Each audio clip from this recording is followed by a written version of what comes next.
So now that we've looked at WordPress a little bit, what I'm going to help with next is some of our content specifically. So if I haven't talked about it to y'all before, all of our written content goes under something called AP style. So AP style is the same way you might have done like Chicago format or MLA format in high school or in some of your like college classes if you're doing essays or anything like that. It's just a type of writing style. AP stands for the Associated Press, and so we follow the Associated Press style book or AP style for any of that. It's just a system for how that written content is written out. Our copy editors, you get very familiar with what things you're looking for, but I like to go over it with everyone, especially because you tend to find the same things pop up in the same articles. And so it's very easy to be able to look for a couple things and know to tweak them a little bit. And it saves the copy editors a lot of work on the back end, which we always want to help them with. So in the chat, and then you're going to get shared with it in an email as well, is this quick reference guide. This is primarily what you'll use AP style for, and it goes over a couple big things. Now, AP style is a huge book with lots of specific rules with all sorts of weird situations. But as a good general rule of thumb, these 2 pages are what you will likely use almost everything for. And so because there's a couple of specific rules, I want to actually show it to you in practice. So then that way you've got a good understanding of what that looks like. So because I was lucky enough to have done this years and years ago, I have articles that I wrote. So we're going to go through one of them with mine and sort of look at that. And if you'll want just for some fun, you can definitely look up this article, see a picture of me getting time in the face. Always fun for me. So what you're going to look for is a couple things. One of the big things for names is that you're going to put names in alphabetical order, regardless of who's talking first or what's going on within a situation, as long as it logically makes sense. When you have names listed out, you're going to go alphabetically by last name. So you can see Catherine Roundtree, that was my maiden name. R comes before T for Sarah Terrell. And so that will always help you to sort of know what's going on. You can see on here, this is a great example of when we have multiple authors, how you sort of list that out, as well as when something was filmed or photographed by and being able to distinguish who and what that goes for. So within that, you'll also see that you'll have titles. So normally when you're talking with someone, if they have some sort of title or job that you want to mention, so something like Professor Johnson or Dr. Robert Smith, you're going to mention those titles or those jobs to be able to go first. And then you're going to put their full name. You're always going to put someone's full name the first time that you're using it. So for this example, fashion editor Charlotte Monroe won the opportunity to buy the editor-in-chief Catherine Roundtree. So now you know who it is and what they're doing. But once you go past that, you only need to go by last name. And so then that way you can distinguish it. On the rare occasion that you have something like a married couple or twins where you're talking about both, you would throw in the first name as well.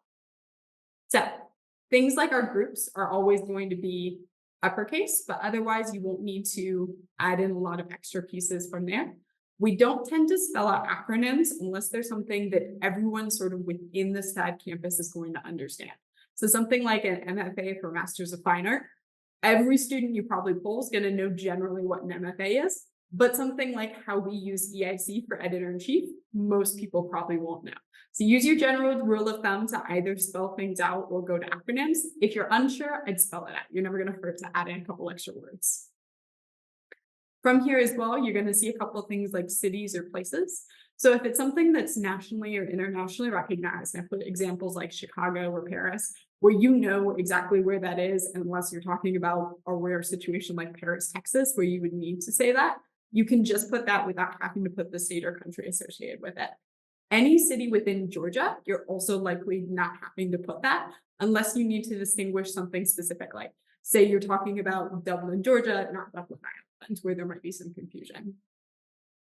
We talked about this a little bit, but if you also have things like someone getting mentioned multiple times, so in this case, Catherine Roundtree was mentioned earlier, you now just have to use the last name. And you can use that last name going forward throughout the rest of the article. This is also an example of essentially a paragraph that's 2 quotes. And so because it's a quote by me on both sides, it's essentially just been split up. You only have to put my name one time. It's very easy to sort of understand that this is one speaker. And so you don't need to chunk up your writing by adding in more, well, Roundtree said, and then Roundtree stated, Roundtree went into detail. Unless you feel that that helps the flow, you only need to mention it and be able to distinguish it if you're switching between speakers or if there's multiple places where you need to understand that. Couple things as well. For numbers, we spell out any numbers 1 through 9, so O-N-E, N-I-N-E, and we don't spell out numbers 10 or higher unless they're the start of the sentence. So if I were to rephrase this to 30 students make up SCAD district staff, then I'd put that rather than just the 30 that's in the article. And then down here as well, we also have times. If it's a general time, so something like 5 p.m., you're just going to put 5 p.m. If you're getting more specific with timing, you're going to put that in as well. And to help alleviate any confusion, we use midnight rather than 12 a.m. and 12 p.m. Any questions with that so far? Feeling pretty good? The only other thing that pops up that this article doesn't illustrate very well, and I'll go back to the style cheat sheet so y'all can see a little bit here, is that,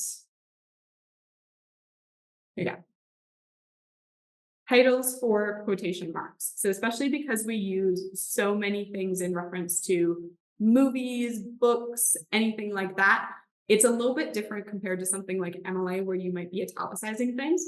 All titles of artwork, books, comics, movies, television shows, songs, albums just go in quotes, as like saves you a little bit of time and effort. So then that way you don't have to go into it.